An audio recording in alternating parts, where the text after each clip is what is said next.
그 일 후에 하나님이 아브라함을 시험하시려고 그를 부르시되 아브라함아 하시니 그가 이르되 내가 여기 있나이다.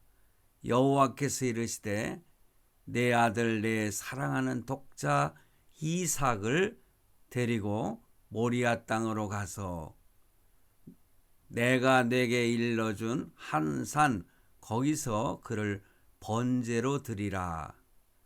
이에 아브라함이 종들에게 이르되 너희는 나귀와 함께 여기서 기다리라. 내가 아이와 함께 저기 가서 예배하고 우리가 너희에게로 돌아오리라 하고 14절 아브라함이 그 땅 이름을 여호와 이레라 하였으므로 오늘날까지 사람들이 이르기를 여호와의 산에서 준비되리라 하더라. 아멘. 오늘 말씀은 창세기 22장 1절로 19절에 있는 말씀입니다. 이 말씀을 중심해서 여호와 이레의 하나님이라는 제목으로 말씀을 전하고자 합니다. 1절에서 19절 말씀의 핵심적인 구절이라고 할 수가 있는데 오늘은요 경배에 대한 하나님을 예배하는 예배에 대한 말씀을 중심으로 드리도록 하겠습니다. 오늘 말씀이 바로 예배에 대한 경배에 대한 그런 말씀이기 때문에 오늘 예배를 통해서 하나님께 영광을 돌리고 어떻게 예배를 우리의 그 마음을 가지고 드려야 되는가라는 사실에 대해서 좀 더 깊이 있게 말씀을 생각하고 전하고자 합니다. 창세기 22장 1절에서 19절, 18절 말씀 이렇게 연결이 되는 말씀인데 이 말씀은 성경 전체에서 가장 충격적인 내용이 나옵니다. 그러면서도 이 말씀은 우리에게 깊은 영적인 의미를 보여주는 그러한 영적 의미를 담고 있는 어떤 내용입니까? 이삭을 바치는 아브라함의 이야기가 기록되어 있습니다. 그 이 사건을 흔히 아케다 히브리어인데요. 이건 결박이라는 의미가 있습니다. 그렇죠. 이삭을 결박해서 모리아산 그 경배드리는 번제를 드리는 그러한 모습을 우리에게 보여주고 있기 때문에 아케다라는 의미로 불리고 있어요.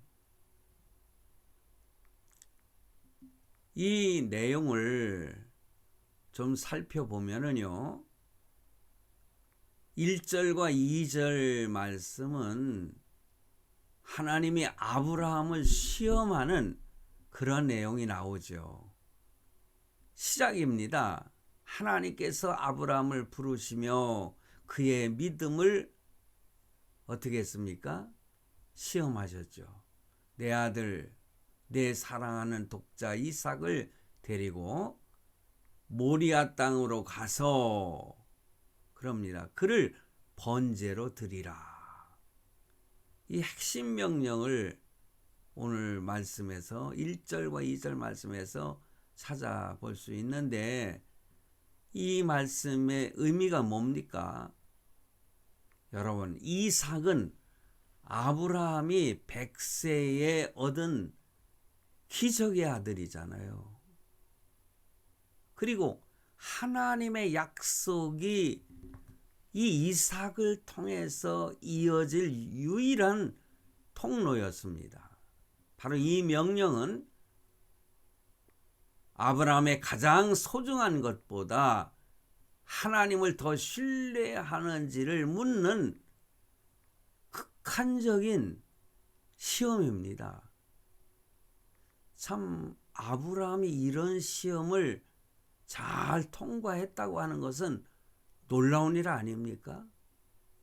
오늘 우리에게도 이런 시험이 올 때가 있습니다. 이 시험은 어떤 템테이션이 아니죠. 이것은 테스트라고 할 수가 있습니다. 유혹이 아니지요. 하나님께서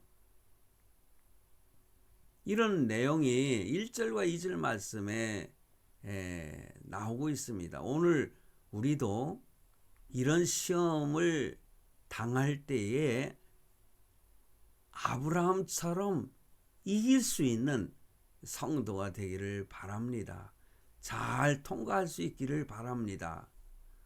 그리고 3절에서 10절 말씀을 보면은요, 이러한 테스트가 시작이 될 때에 아브라함은 주저하거나 항변하지 않았습니다.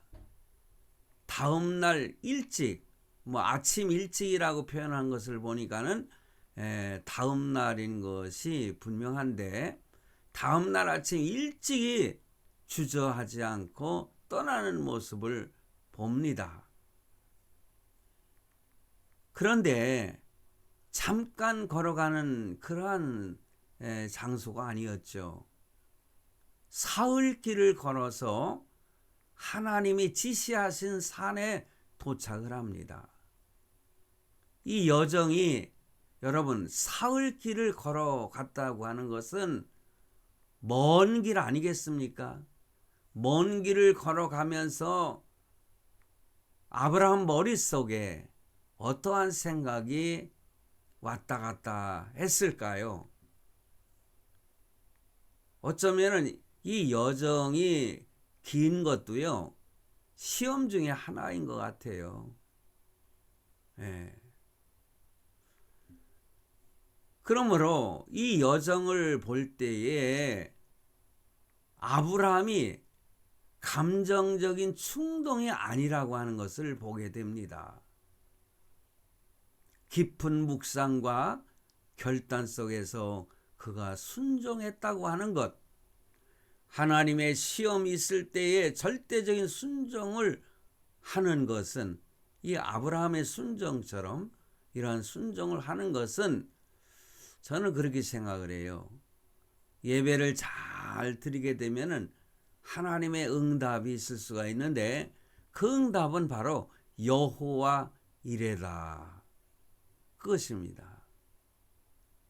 하나님이 준비하신다는 것입니다. 하나님께 드려야 될 것, 하나님께서 우리 인간에게 필요한 것들을 준비하신다 이겁니다.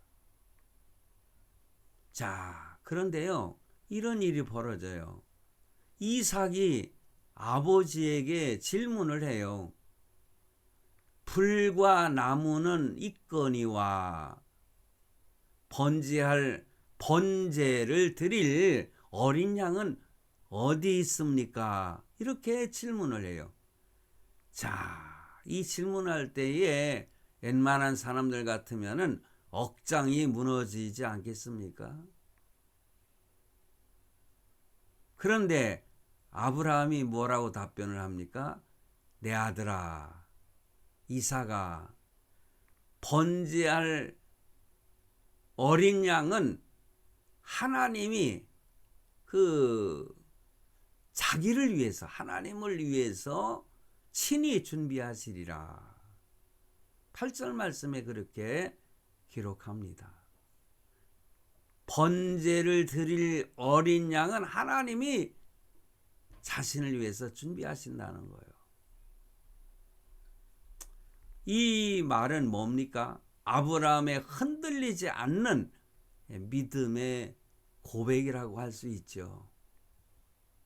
여러분, 아브라함은 지체하지 아니하고 제단을 쌓고 이삭을 결박하여 또 칼을 잡고 그를 내치려고 하고 있습니다. 참 아브라함의 그 믿음과 결단 그리고 행동이라고 하는 것은 우리가 짐작할 수 없는 거기에서 무슨 뭐 아들과 어떤 대화를 나누는 것도 아니고 뭐 미안하다 너는 하나님이 번제로 드리라고 했다 어쩔 수가 없다 아버지 왜 나를 갖다가 번제로 드리려고 합니까 하고 이런 대화들이 없었어요. 그걸 보면은 이삭의 믿음도요 어쩌면은 아브라함 아버지보다 앞서고 있는 것이 아닌가. 젊은 이삭의 믿음. 그러니 하나님의 축복을 받을 수밖에 없지 않겠습니까? 그리고 11절에서 14절 말씀에 보면은 이렇게 말씀을 드렸듯이 아브라함이 그 행동에 옮기는 그 순간에 너무너무 결단이 빠르기 때문에 행동으로 여호와의 사자가 하늘에서 그를 막고 있습니다. 내가 내 아들 내 독자까지도 내게 아끼지 아니하였으니 내가 이제야 내가 하나님을 경외하는 줄을 아노라. 12절 말씀에 그랬어요. 인정을 받는 거예요. 그러면서 아브라함이 눈을 들어보니 숯불에 그 뿔이 걸려서 바둥대는 숫양 한 마리가 있었습니다. 그래서 아브라함은 그 양을 잡아서 이삭을 대신해서 번제를 드리고 있습니다. 이렇게 준비된 양이 있었다는 거예요. 하나님은 미리미리 이렇게 준비하신 것입니다. 그러니 아브라함은 그 땅 이름을 여호와이레, 그러니까 여호와의 산에서 준비되리라, 이렇게 여호와이레라 이렇게 부르고 있습니다. 그리고 15절로 18절 19절 말씀까지 보면은 하나님께 순종한 아브라함에게 하나님이 다시 한번 큰 복을 약속을 하십니다. 하나님의 축복에 대하여 재확인하는 장면입니다.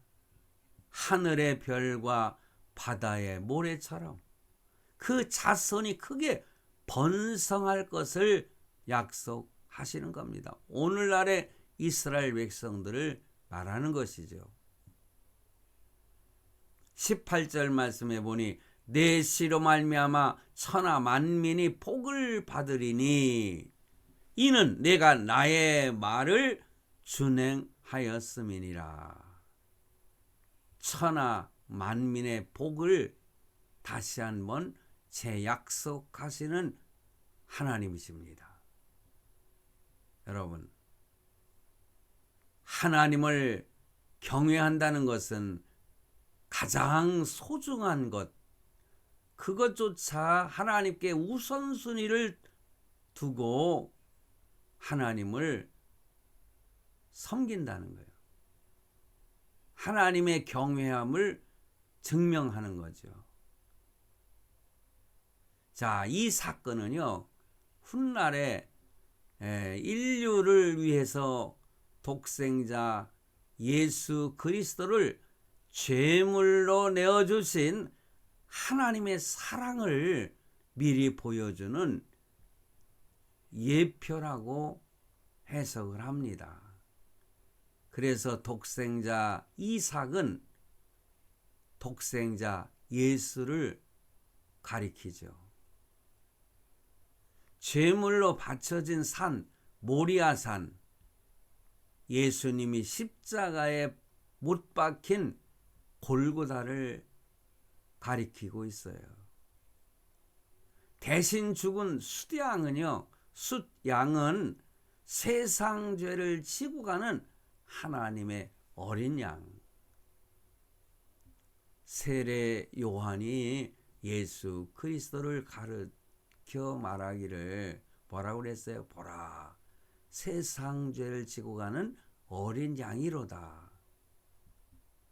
그렇게 표현을 했습니다. 그런데 히브리서 기자는요, 아브라함이 이삭을 바칠 수 있었던 이유가 뭐냐? 11장 19절 말씀에 보면은 하나님이 능히 이삭을 죽은 자 가운데서 다시 살리실 줄로 생각했다는 거예요. 이건 뭡니까? 부활의 신앙을 가르치는 거 아니겠어요? 아브라함은 부활의 믿음을 가졌던 것입니다. 하나님이 제물로 드리라고 했는데 그를 제물로 드리면은 하나님은 이삭을 다시 살리실 것이라는, 왜냐? 하나님의 약속이 있기 때문에, 하나님은 그 약속을 지키시기 때문에 확신을 가지고 부활시키실 것이다. 하나님의 그 믿는 믿음이 이렇게 깊은 신앙이 될 때에는 바로 이렇게 하나님이 시험을 할 때, 명령을 할 때 거침없이 행동을 할 수가 있는 거 아니겠습니까?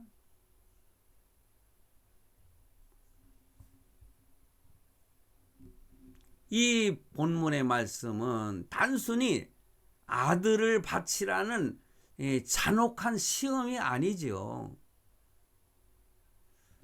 인간의 가장 큰 아픔 속에서도 하나님이 친히 준비하신다는 여호와 이레의 그 복음, 그것이 핵심인 것입니다.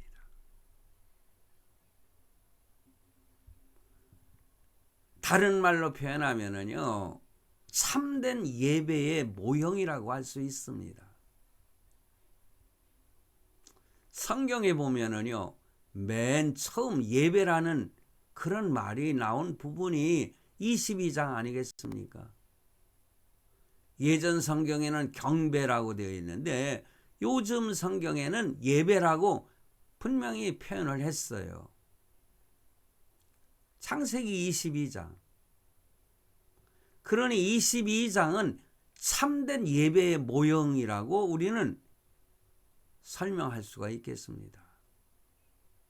그래서 5절 말씀을 보면은 아브라함은 모리아 산으로 올라가면서 그 사환에게 말하기를, 내가 아이와 함께 저기 가서 예배하고 너희에게로 돌아오겠다. 경배를 드리고 돌아오겠다. 이렇게 했어요. 이 말과 함께 아브라함은 가장 아름다운 예배를 하나님께 드리고 있습니다. 그래서 오늘 본문을 보면서 우리는 하나님께 어떤 마음의 자세로 예배를 드려야 될 것인가, 이것을 가르쳐 주고 있지 않습니까? 그러므로 오늘 본문의 내용을 잘 우리가 묵상하고 들으시면서 하나님께 예배를 드리는 마음의 자세를 우리는 바르게 가져야 되겠다, 그것입니다. 그러므로 참된 예배란 무엇일까요? 본문에 나오는 이 아브라함의 그 삶을 통해서 참된 예배가 무엇인지를 한번 생각해 보겠습니다. 하나님을 하나님으로 아는 것입니다. 예배를 드리면서, 진정한 하나님께 예배를 드리면서 하나님을 하나님으로 여러분 확신하십니까? 왜 우리가 하나님을 경배하고 예배를 해야 할까요? 그 이유는 하나님이 하신 일 때문이 아니라 하나님 그분 자신이기 때문에 그렇습니다. 하나님이니까 예배를 드리는 거예요. 하나님이 나에게 하신 일을 뭐 감사함으로 또 예배를 드릴 수도 있겠지만은 여러분 그것보다는 하나님이 하나님이시기 때문에 우리는 예배를 드리는 것입니다.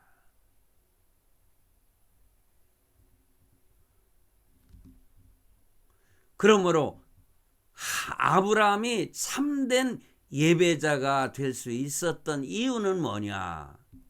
그가 하나님으로부터 무엇을 얻었기 때문이 아니라 하나님이 어떤 분이신지를 알았기 때문에 그런 것입니다.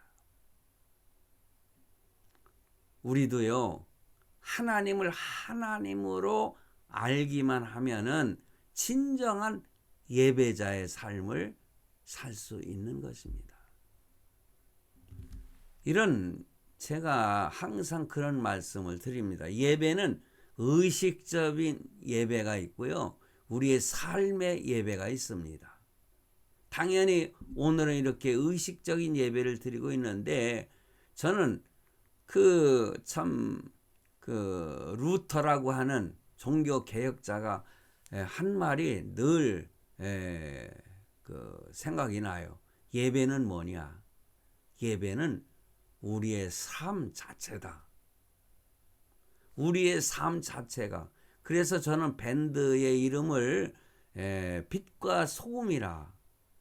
그래 우리의 삶은 빛이고 우리의 삶은 소금이잖아요. 그렇기 때문에 빛과 소금 그런 삶을 사는 것이 하나님을 예배하는 것이다. 우리의 삶 자체가 예배를 드리는 것이다. 그러므로 우리의 삶 속에서 우리의 생각이나 우리의 말이나 우리의 행동 거지가 다 하나님을 예배하는 모습이라고 하는 거 생각하면은 참 저도 부끄럽지만은 엉뚱한 생각에 빠지지 않고 엉뚱한 행동에 빠지지 않지 않겠습니까?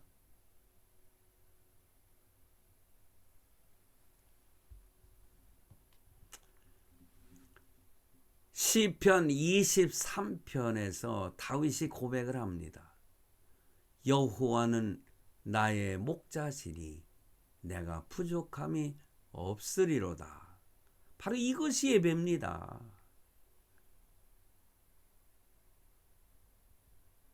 살다 보면은요, 부족한 것이 얼마나 많습니까? 그렇지만 하나님이 어떤 분인지를 알기 때문에 부족함이 없다고 하는, 때로는 부족하잖아요. 근데 부족함이 없다고 하는 고백이 예배라는 것이죠. 우리는 항상 이것이 부족합니다. 이것이 부족합니다. 주여 주시옵소서 주시옵소서. 그런 기도 당연히 할 만합니다. 왜냐? 자녀들은 자기가 부족한 것에 대해서 부모에게 달라고 요청을 할 수 있는 것 아니겠습니까? 그러나 진정한 것은 뭐냐? 나에게 해주신 것이 부족함이 없습니다. 이렇게 고백하는 거예요. 부모님이 무엇을 해 주셨기 때문에 부모님께 인사를 하고 뭐 설에 세배를 하고 이렇게 아버지나 어머니에 대해서 이렇게 존중하고 그럽니까? 아니지요. 그냥 부모님이라고 하는 사실 때문에 무릎을 꿇는 것입니다. 부모에게는. 선생님에게도 마찬가지예요. 요즘에 보면은요, 선생님에게 뭐 이렇게, 선생님을 뭐 이렇게 굿한다거나 이런 일들도 있다고 해요. 이거 과거에는 뭐라고 그랬어요? 스승의 그림자도 밟지 않는다고 그랬지 않습니까? 그런데 요즘 애들은요, 부모를 우습게 하는 새끼들도 있고, 또 선생님을 우습게 하는 놈들이 있어요.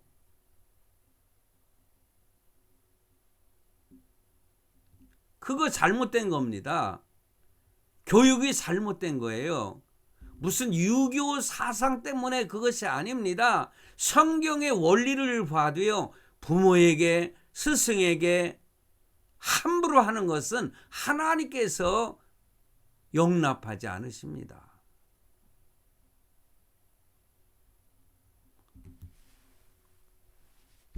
선생님이라고 하는 것 때문에, 선생님이 나에게 잘해 주시기 때문에 존경하고 따르는 것이 아니고, 나에게 무엇을 해주지 않으셨을지라도 그냥 선생님이기 때문에 존중하고 순종하는 것입니다. 그래서 어떤 학생은 선생님이 마음에 들지 않는다고 선생님에게 인사도 하지 아니하고, 어떤 놈들은 이렇게 구타를 하면서 말도 안 되는 짓거리들을 하고 있어요.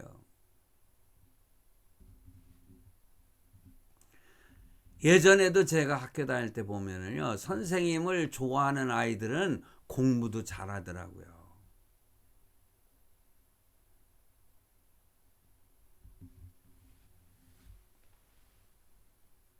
그러므로 참된 예배자는 이렇게 고백을 합니다. 하나님 한 분만으로 만족합니다. 주님 한 분만으로 만족하옵니다. 이런 찬양을 입술로는 하면서 진정으로 그런 만족하지 못해서 불만투성이가 된다면은 언어도단이죠. 그래서 주님 한 분만으로 만족합니다 고백하는 그런 사람이 진정으로 성공한 사람이고 진정한 축복을 받을 만한 자다. 그렇습니다. 하나님을 하나님으로 알 때에 그런 고백이 나올 수 있습니다. 그러나 그런 고백을 하기가 쉽지 않죠. 그런데 그런 고백을 할 수 있다면 하나님은 그런 믿음을 가진 겸허한 심령에게 실제적인 축복도 내려주시는 것입니다. 시편 23편 1절에서 다윗이 여호와는 나의 목자시니 내가 부족함이 없으리로다 했는데, 5절 말씀에 보면은 주께서 내 원수의 목전에서 내게 상을 베푸시고 기름으로 내 머리에 바르셨으니 내 잔이 넘치나이다. 5절 말씀도 1절 말씀처럼 그 예배자의 고백인데, 진정한 예배가 뭘까요? 내 속에서 하나님에 대한 존경심이 끓어오르고 감사의 고백이 끓어오르는 것, 그게 바로 진정한 경배요, 진정한 예배인 것입니다. 그런데 고백이 1절과 5절이 조금 다르지요. 내 잔이 넘치나이다. 5절 말씀에서는요, 주께서 원수의 목전에서 상을 베푸시고 기름을 바르셨기 때문이라고 고백을 하는데, 그러면 이게 충돌하지 않습니까? 그렇게 해석하는 사람들도 있긴 있어요. 그런 놀라운 축복을 경험했기 때문에 다윗에게 그런 감사와 존경심의 고백이 나온 것 아니냐, 그것입니다. 그러므로 5절에 나오는 그런 말씀의 감사의 고백은 우리가 비교적 잘하지요. 대개 보면은 하나님이 자신에게 무수한 축복을 주셨기 때문에 내 잔이 넘치나이다 라고 말을 합니다.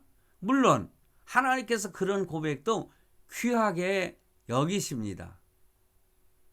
하나님이 그 은혜를 베풀으셨을 때에 그 은혜를 알고 감사를 알고 예배를 하는 자가 된다는 것 참으로 귀하게 여기십니다. 그러나 아무런 축복의 조건이 없이 내 잔이 넘치나이다 라고 고백하는 참 예배자가 되는 것을 하나님은 더욱 기뻐하신다, 그런 말씀입니다. 이런 부분도 있고 저런 부분도 있지만은 이렇게 조건 없이 하나님을 사랑하고 감사하는 그런 예배자를 하나님이 기뻐하신다, 그것입니다. 그러므로 무엇 때문에 내 잔이 넘친다고 하는 것은 소극적인 예배자의 모습이고 아무런 축복의 이유가 없고 그 상황은 어려워도 내 잔이 넘친다. 1절 말씀에 시편 23편 1절 내가 부족함이 없다. 여호와는 나의 목자시니 내가 부족함이 없다. 내 잔이 넘친다. 적극적인 예배자가 되어야 되는 것입니다. 그러면 하나님이 그 예배에 틀림없이 축복으로 반응을 하셔요. 그게 뭐냐? 여호와 이레의 하나님으로 반응하시는 것입니다. 뿐만 아니라 오늘 본문을 통해서 예배자가 어떻게 예배를 드려야 되는가, 힘써서 소중한 것을 바쳐야 되는 것입니다. 뭐 헌금을 많이 바치라는 게 아닙니다. 본문 1절 2절 말씀을 보면은 어느 날 하나님이 아브라함을 불러 모리아산에 가서 독자 이삭을 번제로 드리라고 말씀을 하셨어요. 100세에 어렵게 얻은 약속의 아들이었습니다. 이삭은. 그러므로 아브라함은 이삭을 누구보다도 사랑했을 것이고 하나님이 이삭으로 말미암아 큰 족속을 이루고 복되게 하신다고 하는 언약을 주셨기 때문에 이삭에 대한 아브라함의 꿈과 비전이 대단했을 것입니다. 금쪽이죠, 금쪽이.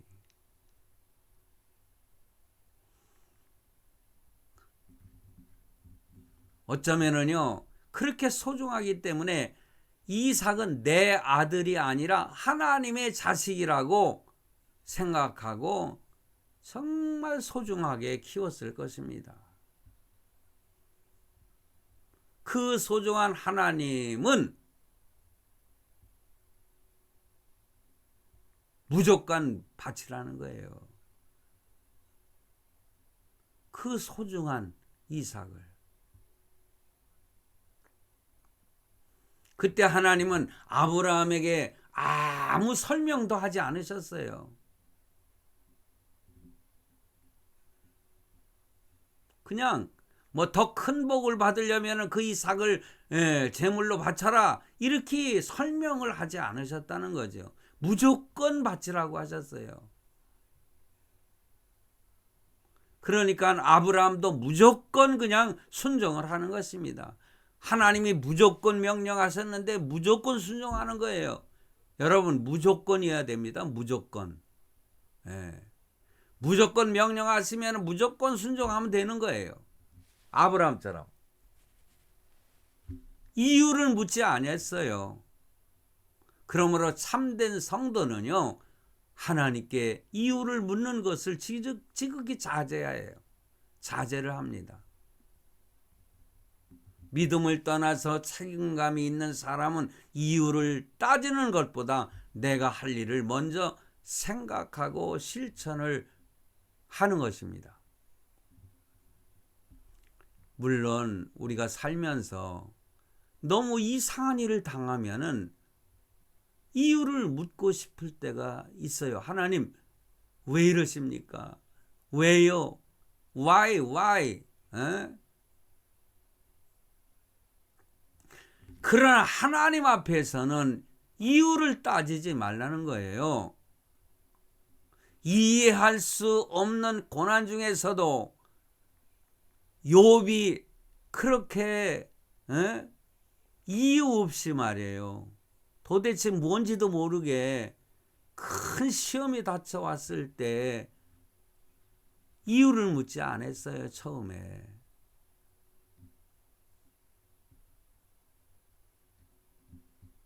그러나 그러한 상황 속에서도 하나님, 제가 이 순간에 할 일이 무엇인가요? 라고 물을 수는 있어야 되겠죠. 믿음은 어떤 환경과 생각과 감정을 넘어선 선택이고 결단인 것입니다. 그처럼 하나님께서 어려운 요구를 하셨을 때에 아브라함에게 고민은 있었겠죠. 며칠 동안 모리아 산을 향해서 갈 때에 전혀 고민이 없었다면 어쩌면 인간이 아니죠. 그런데 오히려 긍정적으로 생각했을 거라는 거죠. 그게 히브리서에 나와 있지 않습니까? 그래, 하나님이 주신 이삭을, 너무나 소중한 이삭을 바치라고 하는 것은 그 다음에 하나님은 인정하시고 나에게 다시 이 아이를 살려주실 거야. 부활의 신앙을 가졌던 것입니다. 긍정적으로 생각을 한 겁니다. 그러므로 신앙생활의 핵심이 뭐냐? 그건 순종인 것입니다. 우리는 우리의 생각, 우리의 느낌을 따르지 말고 뭘 따라야 돼요? 말씀을 따라야 합니다. 결국 본문 3절 말씀을 보면은 다음 날 아침 일찍 모리아산으로 떠났다고 그랬잖아요. 뭐 다음 날이란 표현은 성경에 기록이 되지 않았지만은 아침 일찍이 떠났다 그겁니다. 분명히 다음 날일 거예요. 그런 신속하고 과감한 헌신을 아브라함에서 보게 됩니다. 어떻게 보면 이삭은 자신의 생명보다도 더 귀한 존재 아니겠어요? 자신이 죽어도 이삭이 있으면 대가 이어지게 되지 않겠어요?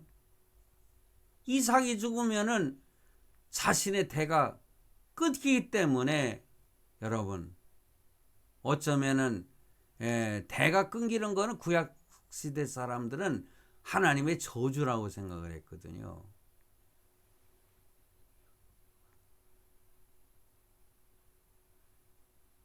그처럼 귀한 생명을 신속하게 바치려는 모습. 하나님도 놀랄 정도요. 아브라함아, 아브라함아. 이렇게 하나님은 당황하셔서 아브라함을 2번씩이나 부르면서 그 행동을 자제시켰어요. 그냥 묶어놓고 있잖아요. 결박시켜놓고 칼을 들여매는 거예요. 뭐 망설이지도 않고 말이에요. 그러니 아브라함아, 아브라함아.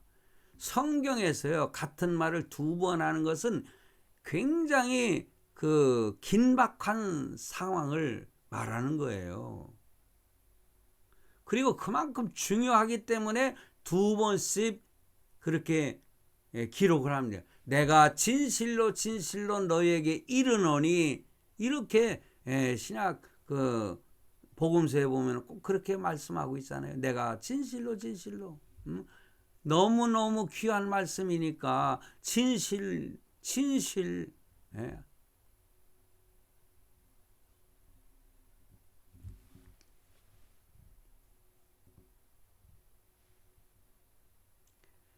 이렇게 아브라함아 따급하게 두 번씩이나 하나님이 부르셨어요. 뭐 여호와의 사자라고 표현을 했습니다마는 아브라함의 과감한 그 헌신에 놀라신 거예요. 하나님을 놀라게 할 수 있는 아브라함 같은 성도가 되시길 바랍니다. 그러면 하나님은 이미 예비해 놓으신 것을 말씀하셔요. 12절 말씀에 그 아이에게 내 손을 대지 말라. 아무 일도 그에게 하지 말라. 이렇게 땅급하게 말씀을 하시는 하나님. 그런데요, 이 장면에서 아브라함의 그 순종, 헌신만 그 훌륭한 헌신을 한 사람이 있잖아요. 누굽니까? 이삭이잖아요. 아까 제가 말씀드렸잖아요.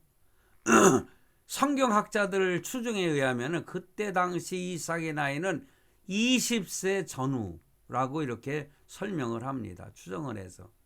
새파란 청년 아닙니까? 근데 아버지가 100세가 된 아버지가 아니죠. 120세 정도 된 아버지 아브라함이 자기를 갖다 결박하려고 할 때 아버지 왜 이래요? 왜? 하나님이 나를 갖다가 제물로 바치라고 했어도 이러시면 안 되죠.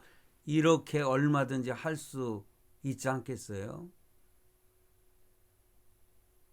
요즘 자식들 같으면 그랬을 수도 있어요. 믿음이 연약한 놈들. 왜냐? 아브라함보다 힘이 세지 않겠어요? 그러니 아버지에게 이렇게 반항을 했다면은 아브라함은 애를 많이 먹었을 겁니다. 그냥 설득하느라고 난리 폈겠죠. 그런데 이삭은 순순히 결박이 되고 있어요. 그리고 순순히 단나무 제단 위에 눕습니다. 그냥 과감하게 그냥 순종을 하는 모습이에요. 이유 없이 순종하고 있어요. 부모의 말씀에도 이렇게 이유 없이 순종할 줄 아는 자식이 복을 받습니다. 그냥 말끝마다 토를 달고 하는 거 그 하나님이 기뻐하시지 않습니다.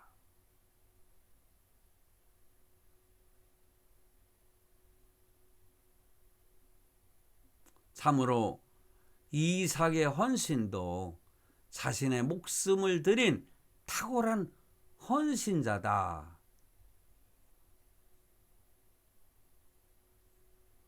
그처럼 참된 예배란 바로 자기가 가장 소중한 것을 이렇게 자기 목숨보다도 귀한 것을 이게 드릴 줄 아는, 드려야 되는 그러한 것이 참된 예배라 할 수 있습니다.